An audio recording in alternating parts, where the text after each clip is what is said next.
बिस्मिल्लाहिर्रहमानिर्रहीम। Dear students, कैसे हैं आप? स्टूडेंट्स, आज हम अपना अगला क्वेश्चन स्टार्ट करेंगे जो कि क्वेश्चन नंबर 10 है। लास्ट क्वेश्चन जो क्वेश्चन 9 था उसमें आप लोगों को मैंने जो पॉइंट्स वगैरह समझाए थे उसमें अगर कोई आपका इशू हो तो आप लाजमी बताएं। क्वेश्चन नंबर 10 की हम लोग स्टार्टिंग करते हैं। देखिएगा ज़रा क्वेश्चन नंबर 10 में क्या लिखा हुआ जी। August 1, 2015 Saad started business with cash ₹50,000। वही ट्रांजेक्शन आ रही है जो कि पिछले सारे क्वेश्चंस के अंदर है। अब इस क्वेश्चन की जितनी भी ट्रांजैक्शन है इनको भी आप देख लें। रिक्वायरमेंट जो क्वेश्चन के लास्ट में लिखी हुई है कि आपने इनको भी जर्नल में जो रिकॉर्ड करना है एंट्री की फॉर्म में। अब जर्नल के अंदर रिकॉर्डिंग कैसे होती है, एंट्री क्या होती है, डेबिट किसको करते हैं, क्रेडिट किसको करते हैं, ये चीज़ें जो है वो मैंने आपको अपनी बेसिक जो जर्नल की वीडियो है वो उसमें बता दी हुई हैं। तो जो स्टूडेंट्स मेरी ये वाली वीडियो अभी देख रहे हैं, फर्स्ट टाइम देख रहे हैं और वो जानना चाहते हैं कि इस चैप्टर की बेसिक्स क्या हैं और जर्नल को जो है वो क्यों बनाया जाता है, तो उसकी डिटेल के लिए आप जो है वो इसकी बेसिक की वीडियो लाजमी देखें और फिर आप क्वेश्चंस की प्रैक्टिस करेंगे तो ज़्यादा अच्छे तरीके से समझ आएगी। तो स्टूडेंट्स, क्वेश्चन का आगाज़ करते हैं बाकायदा। देखिएगा लिखा हुआ जी, स्टार्टेड बिजनेस विद कैश ₹50,000। 50,000 रुपये से बिज़नेस जो है वो शुरू किया। आपको बताया था कि जब भी बिज़नेस स्टार्ट होता है बिज़नेस में कैश आएगा, कैश इन होगा। जब कैश आएगा मींस के कैश की इंक्रीज़ हो रही होगी। जब भी कैश बढ़ता है हम लोग हमेशा उसके ऊपर जो है वो एसेट वाले रूल लगाते हैं, क्योंकि आपको काफ़ी दफ़ा बताया जा चुका है कि हर वो आइटम जिसका बिज़नेस को बेनिफिट हो रहा हो वो बिज़नेस के लिए एसेट होती है। तो इसका मतलब है कि कैश जो है वो एसेट होगा, क्योंकि कैश से बिज़नेस को बेनिफिट होता है, इसलिए इसके ऊपर हम एसेट वाले रूल्स अप्लाई करेंगे। और एसेट्स के रूल ये सामने मैंने लिखे हुए हैं। एसेट जब भी इंक्रीज़ होता है हमेशा उसको डेबिट करते हैं और जब भी इसमें डिक्रीज़ आती है हमेशा इसको क्रेडिट करते हैं। तो चूँकि बिज़नेस में यहाँ पर कैश आ रहा है, कैश इंक्रीज़ हो रहा है, मींस कि एसेट इंक्रीज़ हो रहा है, और एसेट जब इंक्रीज़ होगा तो डेबिट करोगे। तो इसलिए आप यहाँ पर कैश अकाउंट को डेबिट वाली साइड पर 50,000 से लिखेंगे। अमाउंट ने डेबिट कॉलम में रिकॉर्ड होना है तो 50,000 से इसको डेबिट कर दें। और इसकी जो डेट आ रही है वो है जी 1 अगस्त। तो 1 अगस्त 2015 इसकी डेट लिखेंगे। और इसके साथ ही जो है वो आपने देखना है कि क्रेडिट साइड पर क्या आना है, क्योंकि हमने अकाउंटिंग जो भी यहाँ पर हम क्वेश्चंस कर रहे हैं इस चैप्टर के, वो सारे के सारे डबल एंट्री सिस्टम को फॉलो करते हुए कर रहे हैं। और डबल एंट्री सिस्टम की डेफिनेशन में ये लिखा हुआ है कि आपने जब भी कोई ट्रांजैक्शन रिकॉर्ड करनी है तो उसके दो इफ़ेक्ट्स रिकॉर्ड करना है, जिसमें एक इफ़ेक्ट जो है वो डेबिट होगा और दूसरा इफ़ेक्ट जो है वो क्रेडिट हो रहा होगा। तो सेकंड इफ़ेक्ट जो है वो क्रेडिट होगा। तो क्रेडिट होना किसने है यहाँ पर, वो हम पिछले क्वेश्चंस में भी देख चुके हैं, यहाँ पर भी मैं शॉर्टली बता देता हूँ कि बेसिकली जब बिज़नेस स्टार्ट होता है तो पैसे ओनर लेकर आ रहा होता है, और ओनर के पैसों को अकाउंटिंग की लैंग्वेज में, ओनर के सरमाए को अकाउंटिंग की लैंग्वेज में हम कैपिटल कहते हैं। तो बेसिकली जो है वो यहाँ पर उसका कैपिटल इंक्रीज़ हो रहा है, यानी कि कारोबार का उसका सरमाया बढ़ रहा है। तो कैपिटल जब भी इंक्रीज़ होता है हमेशा उसको क्रेडिट करते हैं। तो दैट इज़ वाई ये जो कैश आया ये ओनर की तरफ से आया, और ओनर के पैसों की जो रिकॉर्डिंग है वो कैपिटल अकाउंट के नाम से होगी। और कैपिटल को डेबिट करना है या क्रेडिट करना है, इसके लिए आप जो है वो रूल फॉलो करते हैं। और रूल क्या है जी, कैपिटल जब भी बढ़ता है हमेशा उसको क्रेडिट किया जाता है, इसलिए आप इसको यहाँ पर क्रेडिट करोगे। ट्रांजैक्शन जब कंप्लीट होगी तो आप एक लाइन ड्रॉ कर दें और यहाँ पर जो है वो आप इसकी नरेशन लिखें। Business started with cash. Narration आपको बताया था कि शॉर्ट एक्सप्लेनेशन होती है उस एंट्री की जो आपने ऊपर रिकॉर्ड की हुई है। तो ये अपनी तरफ से आप अपने वर्ड्स में कुछ भी लिख सकते हैं जिसका ताल्लुक ऊपर वाली एंट्री के साथ हो। नेक्स्ट ट्रांजैक्शन देखिएगा, ये है 5 अगस्त की ट्रांजैक्शन। तो आप यहाँ पर डेट के स्टाइल डिफरेंट हो सकते हैं, मैंने जर्नल की बेसिक्स में बताया था। आप यहाँ पर मंथ का नेम लिखकर भी जो है वो डेट को शो कर सकते हैं, उससे कोई फ़र्क नहीं पड़ता। तो सेकंड ट्रांजैक्शन देखिएगा, लिखा हुआ जी, purchase goods for cash ₹10,000 and credit for ₹5,000 from Ali. देखा जाए तो इस क्वेश्चन के अंदर टोटल 15,000 रुपये की गुड्स परचेज की गई हैं। ठीक है, कैसे पता लग रहा है परचेज गुड्स फॉर कैश ₹10,000, 10,000 की एंड का वर्ड आ रहा है, और 5,000 रुपये की मज़ीद गुड्स खरीदी हैं, लेकिन वो किस पर ली हैं? उधार पर, अली से। तो हम यहाँ पर कहेंगे कि टोटल जो गुड्स बिज़नेस की ख़रीदी जा रही है ना, वो हैं 15,000 रुपये से। तो 15,000 से जब आप गुड्स को ख़रीदोगे तो ख़रीदने के हवाले से आपको बताया हुआ है कि जब भी हम गुड्स परचेज़ करते हैं हम हमेशा परचेज़ अकाउंट के नाम से उसको रिकॉर्ड करते हैं, और जब भी हम बिज़नेस की गुड्स को सेल कर रहे होते हैं हमेशा हम सेल्स अकाउंट के नाम से उसको रिकॉर्ड करते हैं।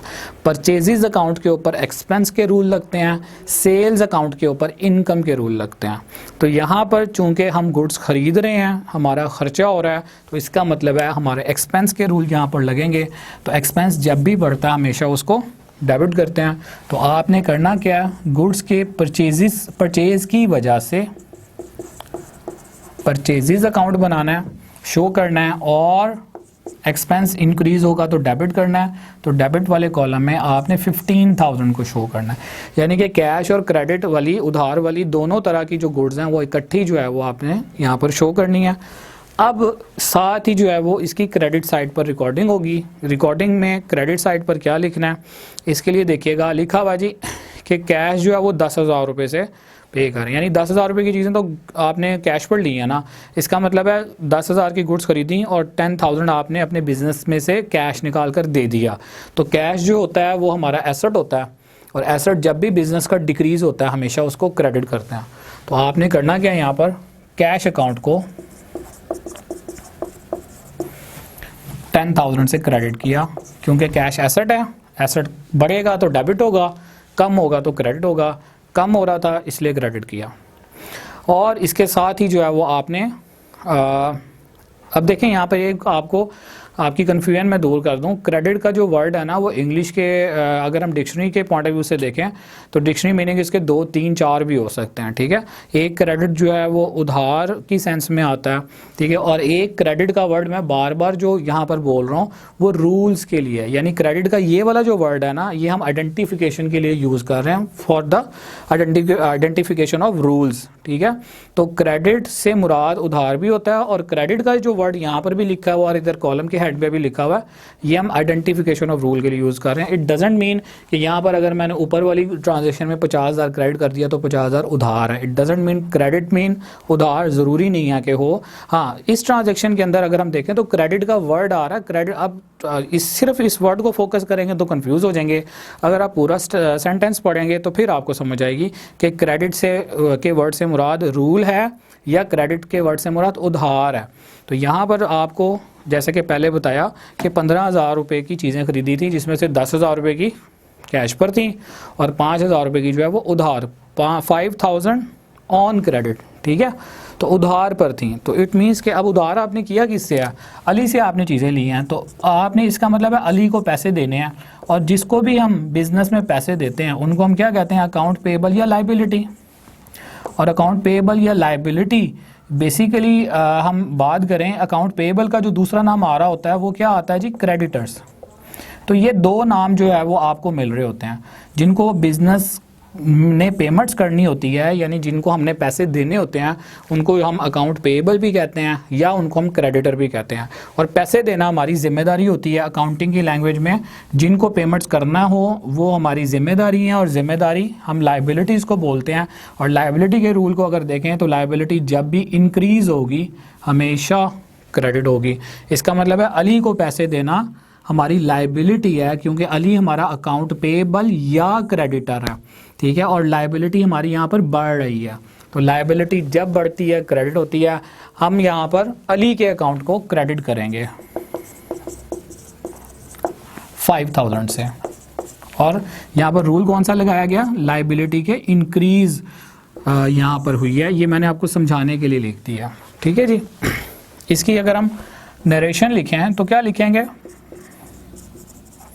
Purchase goods for cash and credit, cash पर भी चीज़ें ली हैं और उधार पर भी चीज़ें ली हैं। उसके बाद नेक्स्ट ट्रांजेक्शन देखिएगा जी, purchase furniture for cash ₹4,000। Simple transaction है, फर्नीचर बिजनेस में आ रहा है और उसके बदले हम कैश दे रहे हैं। अब फर्नीचर जब परचेज़ करेंगे तो आपने फर्नीचर का नाम लिखना है। ये चीज़ आपको क्लियर होनी चाहिए। पहले भी बता चुका हूँ कि अगर आपने जो है वो फर्नीचर ख़रीदा है, बिल्डिंग ख़रीदी है, कोई और चीज़ ख़रीदी है तो उसका नाम लिखा जाएगा, लेकिन जब आपने गुड्स ख़रीदनी है तो उसके लिए आपने परचेजेज़ अकाउंट को जो है वो शो करना है। ठीक है, परचेजेज़ अकाउंट के नाम से उसको रिकॉर्ड करना है। तो यहाँ पर फर्नीचर ख़रीद रहे हैं और पैसे दे रहे हैं, तो यहाँ पर जब आप बिज़नेस के लिए फ़र्नीचर परचेज़ करोगे तो फर्नीचर से डेफिनेटली आपके बिज़नेस को बेनिफिट होना है, बिज़नेस को फ़ायदा होगा। और फर्नीचर फिर लाजमी बात है एसेट डिक्लेयर होगा, क्योंकि जो चीज़ भी बेनिफिट देती है वो एसेट होती है, और एसेट जब भी इंक्रीज़ होता है हमेशा उसको डेबिट करते हैं। तो आपने यहाँ पर करना क्या, फर्नीचर वाला एसेट चूँकि इंक्रीज़ हो रहा है इसलिए इसको यहाँ पर डेबिट करेंगे, और अमाउंट जो है वो दी हुई है यहाँ पे 4000 से। और फर्नीचर ख़रीदते हुए क्या पे किया आपने, कैश। तो कैश बिजनेस से जा रहा है, कैश हमारा एसेट होता है। एसेट जब भी डिक्रीज़ होता है, रूल बताया हुआ है, जब भी एसेट में कमी हो हमेशा उसको क्रेडिट करते हैं। तो आपने 4000 से एसेट को क्रेडिट कर देना, और यहाँ पर इसकी डेट रिकॉर्ड कर लेनी है जो कि 7 अगस्त है। ट्रांजैक्शन कंप्लीट होगी, लाइन ड्रॉ करें और नरेशन लिख दें, परचेज फर्नीचर फॉर कैश। आगे देखें, sold goods for cash ₹12,000 and on account ₹6,000 to Aslam. अब ऑन अकाउंट का वर्ड को पहले भी मैंने अंडरलाइन करवाया है। ऑन अकाउंट का वर्ड जब भी आता है इसको हम उधार ही कहते हैं। ऑन क्रेडिट का लफ्ज़ लिखा हो या ऑन अकाउंट का लफ्ज़ लिखा हो, ये दोनों जो है वो उधारी की ट्रांजैक्शन होती हैं। तो अब इस ट्रांजैक्शन को अगर आप अंडरस्टैंड करो तो क्या लिखा हुआ जी, सोल्ड गुड्स फॉर कैश, 12,000 रुपये की चीज़ें जो है वो कैश पर बेची हैं, एंड ऑन अकाउंट, और उधार पर जो बेची हैं वो 6,000 रुपये की बेची हैं। किसको, असलम को। तो यहाँ पर इट मीन्स के टोटल जो आपने गुड्स सेल की हैं वो टोटल बनती हैं 18,000 रुपये की, 12 की कैश पर और 6,000 की उधार पर। तो जिस तरह परचेज़ वाला पॉइंट में हमने परचेज़ कैश और क्रेडिट वाली इकट्ठी करके रिकॉर्ड की थी, इसी तरह सेल वाले पॉइंट में हम कैश सेल और क्रेडिट सेल दोनों कंबाइन रिकॉर्ड करेंगे। और ये मैंने आपको बताया था कि जब भी गुड्स को आपने ख़रीदना होता है हमेशा परचेजेस अकाउंट के नाम से लिखते हैं, और जब भी आप गुड्स को सेल करते हैं तो हमेशा सेल्स अकाउंट के नाम से उसको रिकॉर्ड करते हैं। तो यहाँ पर चूँकि गुड्स सेल हो रही हैं इसलिए आपने सेल्स अकाउंट को जो है वो रिकॉर्ड करना है और इसको क्रेडिट साइड पर लिखना है। क्रेडिट साइड पर क्यों लिखना है, क्योंकि आपको पिछले ये वाली जो हमारी ट्रांजैक्शन गुजरी है वहाँ पर बता चुका हूँ कि परचेज़ के ऊपर एक्सपेंस वाले रूल लगते हैं, और सेल डेफिनेटली बिज़नेस की इनकम होती है। सेल से बिज़नेस को आमदनी होती है, सेल इनकम होती है। इनकम वाले रूल अगर हम देखें तो क्या है जी, इनकम जब भी इंक्रीज़ होगी क्रेडिट करेंगे और डिक्रीज़ जो है उसकी डेबिट होती है। तो सेल का मतलब क्या है कि बिज़नेस जब आप गुड्स को सेल कर रहे हो तो इट मीन्स आपकी इनकम जो है वो बढ़ रही है, और इनकम की इंक्रीज़ क्रेडिट है, इसलिए आपने सेल अकाउंट की क्रेडिट साइड पर अमाउंट लिखनी है। और ये टोटल अमाउंट बनेगी 18,000 से, क्योंकि कैश सेल हुई है 12,000 से और क्रेडिट सेल हुई है 6,000 से। अब इसको भी थोड़ा सा सेग्रीगेट करके समझ लें। जो आपने 12,000 रुपये की सेल की है वो कैश पे की है, तो इसका मतलब है 12,000 रुपये तो आपके पास कैश आ रहा है ना। तो जब आपने 12,000 रुपये को रिकॉर्ड करना है, कैश जब बिज़नेस में आएगा डेफिनेटली कैश इंक्रीज़ होगा, और कैश बिज़नेस का एसेट होता है। कैश से बिज़नेस को फ़ायदा होता है, जो चीज़ भी बेनिफिट देती है वो एसेट होती है। एसेट जब भी बढ़ता है हमेशा उसको डेबिट करते हैं, इसलिए आपने यहाँ पर 12,000 रुपये से कैश को डेबिट करना है because of increase in asset. और बाकी जो 6,000 रुपया है वो आपने चीज़ें बेची किसको हैं, असलम को। 6,000 रुपये की गुड्स जो असलम को आपने उधार पर बेची, बेसिकली आपने दोनों ही चीज़ें जो है वो असलम को एक लिहाज से सेल की हैं, जिसमें से 12,000 उसने कैश दे दिया, 6,000 रुपये उसने नहीं दिया। तो इसका मतलब है हमने असलम से 6,000 रुपये लेना है। तो जब हमने किसी से पैसे लेने होते हैं उनको हम क्या कहते हैं अकाउंटिंग की लैंग्वेज में, जिन पर्सन या पार्टी से पैसे लेने हो उनको अकाउंट रिसीवेबल या डेटर कहा जाता है, और ये बिज़नेस के लिए क्या होते हैं, एसेट्स होते हैं, क्योंकि फ्यूचर में हमें इनसे बेनिफिट मिलना होता है। क्यों बेनिफिट, किस तरह से बेनिफिट, क्योंकि हमने इनसे पेमेंट फ्यूचर में वसूल करनी होती है। तो जो चीज़ भी आपको बेनिफिट देती है वो आपका एसेट है। तो चूंकि इस ट्रांजैक्शन में आपने असलम से पैसे लेने हैं तो असलम जो है वो आपका अकाउंट रिसीवेबल या डेटर कहलाएगा, और असलम आपका एसेट होगा, और एसेट जब बढ़ता है तो डेबिट करते हैं। इसलिए आपने यहाँ पर असलम के अकाउंट को 6,000 से डेबिट करना है, और यहाँ पर देखें डेबिट साइड का जो टोटल है वो भी 18,000 है और क्रेडिट का टोटल भी 18,000 है। लाइकवाइज यहाँ पर ये जो ऊपर की एंट्री थी इसमें भी 10,000 और 5,000 15,000 से अमाउंट क्रेडिट हो रही थी, 15 ही डेबिट थी। तो डबल एंट्री सिस्टम में डेबिट और क्रेडिट साइड को आपस में इक्वल होना चाहिए, तो ये इक्वल चलती भी आ रही हैं। और दूसरी बात ये है कि ये वाली एंट्री और ये वाली जो एंट्री है कंपाउंड एंट्री है। कंपाउंड एंट्री किसको कहते हैं? जिसमें एक अमाउंट जो है वो एक से ज़्यादा अमाउंट जो है वो डेबिट की हो रही हो या क्रेडिट की हो रही हो। यहाँ पर एक से ज़्यादा क्रेडिट की हो रही है ये अमाउंट, ये एंट्री कंपाउंड एंट्री है। इस एंट्री के अंदर एक से ज़्यादा वैल्यूज़ जो है वो डेबिट हो रही हैं, तो ये एंट्री भी कंपाउंड एंट्री है। जबकि वो एंट्री जिसमें एक अमाउंट डेबिट हो एक क्रेडिट हो वो हमारी सिंपल एंट्री कहलाती है। ट्रांजैक्शन आप रिकॉर्ड करेंगे और उसके बाद इसकी नरेशन क्या लिखेंगे? Sold goods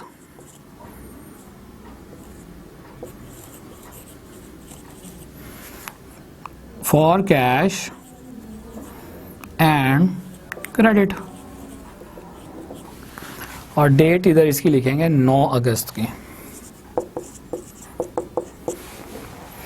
second last transaction देखिएगा इस क्वेश्चन की, लिखा हुआ Ali account settled receiving 200 as discount. इस ट्रांजैक्शन को आपने समझना है भाई, अली का अकाउंट सेटल हो रहा है। सेटल का मतलब उसके अकाउंट को हम ख़त्म करने लगे हैं, सेटल करने लगे हैं, ज़ीरो बैलेंस करने लगे हैं, 200 रुपया उससे डिस्काउंट लेकर। Receiving 200 as discount.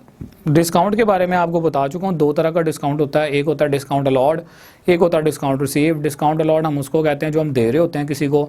Discount receive का मतलब है जो डिस्काउंट हमें मिल रहा होता है कहीं से, ठीक है। तो अब यहाँ पर जब आपने अली के अकाउंट को सेटल करना है 200 रुपया उससे डिस्काउंट लेकर, ठीक है, तो क्या मतलब होगा इसको आप बहुत अच्छे तरीके से समझ सकते हैं अगर आपको इस क्वेश्चन की ट्रांजैक्शन नंबर 2 जो है वो पास करनी आ गई है। तो ट्रांजैक्शन नंबर 2 में क्या था कि गुड्स जो है वो आपने 10,000 की कैश पर ली थी और 5,000 रुपये की उधार पर ली थी अली से। इसका मतलब है 5,000 रुपये की जो गुड्स आपने अली से उधार पर ली थी, आपने अली को पैसे देने थे, अली आपकी लाइबिलिटी था, तो 5,000 रुपये आपने अली को पे करना था। अब इस ट्रांजैक्शन में वो कह रहा है कि जी 200 रुपये अली से डिस्काउंट मिल रहा है, तो ऐसे तो नहीं होगा कि हम अली के पास जाएंगे और वो 200 रुपये हमें ऐसे डिस्काउंट दे देगा, बल्कि डेफिनेटली क्या बात हुई होगी कि हमने जो उसके 5,000 रुपये देने हैं हम उसको पे करने के लिए गए और उसको जो है वो 5,000 दिया, उसने हमें जो है 5,000 में से 200 रिलैक्स कर दिया, 200 रुपये उसने छोड़ दिया। तो यहाँ पर इस ट्रांजैक्शन के अंदर जो है ना वो इनडायरेक्ट बात हुई है, कन्फ्यूजन ये दी हुई है, क्रिएट की हुई है कि उसने ये नहीं बताया कि हम पैसे दे रहे हैं, उसने ये कहा कि हम डिस्काउंट ले रहे हैं। तो डिस्काउंट जो है वो किसी पार्टी से उसी वक्त मिलेगा ना जब आप उनको पेमेंट करोगे। तो फिर यहाँ पर अंडरस्टूड बात है कि पहले आप यहाँ पर पेमेंट को देखेंगे, पेमेंट कितनी करनी थी, और उसके बाद फिर देखेंगे उसमें से डिस्काउंट कितना मिला। तो बेसिकली अली को हमने कितने रुपए देने थे? 5,000। तो 5,000 में से अगर 200 जो है वो आपको अली डिस्काउंट के तौर पर छोड़ रहा है, तो इसका मतलब है आप उसको पे कितने कर रहे हो? 4,800। तो इट मीन्स कि जब आप उसको पे करोगे तो आपका कैश जो है वो कम होगा। कैश जो है वो बिज़नेस का एसेट होता है, एसेट में जब भी डिक्रीज आती है हमेशा उसको क्रेडिट करते हैं। तो आपने 4,800 से कैश अकाउंट को क्रेडिट कर लेना, और इसके साथ जो है वो आपने देखना है क्वेश्चन के अंदर कि 200 जो है वो अली से हमें डिस्काउंट रिसीव हो रहा है। तो डिस्काउंट रिसीव अगर किया जा रहा हो तो वो बिज़नेस की क्या होती है? इनकम, और अगर आप डिस्काउंट किसी को दे रहे हो तो बिज़नेस का एक्सपेंस होता है। तो चूंकि डिस्काउंट मिल रहा है तो इसलिए इसके ऊपर इनकम वाले रूल लगेंगे, और इनकम जब भी इंक्रीज़ होती है बिज़नेस की हमेशा उसको क्रेडिट करते हैं। इसलिए आपने यहाँ पर डिस्काउंट रिसीव्ड अकाउंट के नाम से इस इनकम को रिकॉर्ड करना, और ये 200 से है। क्रेडिट साइड आपने रिकॉर्ड कर लिया है। Debit side double entry system के मुताबिक जो है वो हमने लिखनी होती है, क्योंकि डेबिट और क्रेडिट दोनों को इक्वल करना होता है। अब डेबिट साइड पे क्या लिखना है इसके लिए आप देख लो, ऊपर वाली जो ट्रांजैक्शन है कि अली हमारी लाइबिलिटी था, हमने उसको 5,000 रुपया देना था। तो जब आपने इस ट्रांजैक्शन में 5,000 जो है वो पे कर दिया और 200 उसमें से उसने डिस्काउंट दे दिया, उसका मतलब है अकाउंट जो है वो सेटल हो गया। अब आपने फ्यूचर में अली को कोई पैसे नहीं देने।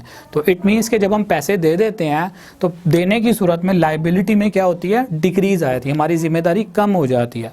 तो लाइबिलिटी जब भी कम होती है हमेशा उसको डेबिट करते हैं, इसलिए आप अली के अकाउंट को डेबिट करोगे because of decrease in liability.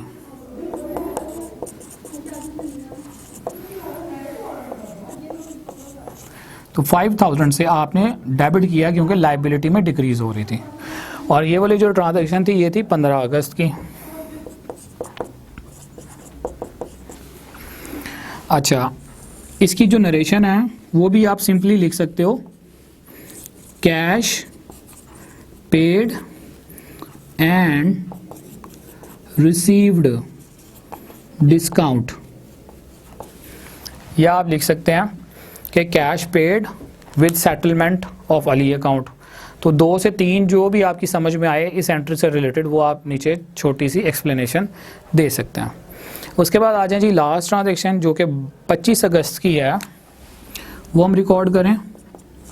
और इसके वाले से भी आप देखिएगा कि रिवर्स जो है वो ट्रीटमेंट आएगा। लिखा हुआ जी असलम अकाउंट सेटल्ड, असलम के अकाउंट को सेटल करने लगे हैं, यानी कि जो भी उसके अकाउंट में पैसे हैं उनको ज़ीरो करेंगे, ठीक है, पेमेंट दे के या लेके। अब यहाँ पे ये देखना है कि पेमेंट देनी है या लेनी है। तो क्या लिखा हुआ, Aslam account settle allowing ₹200 as discount, 200 रुपया उसको अलाउ कर रहे हैं डिस्काउंट के तौर पर।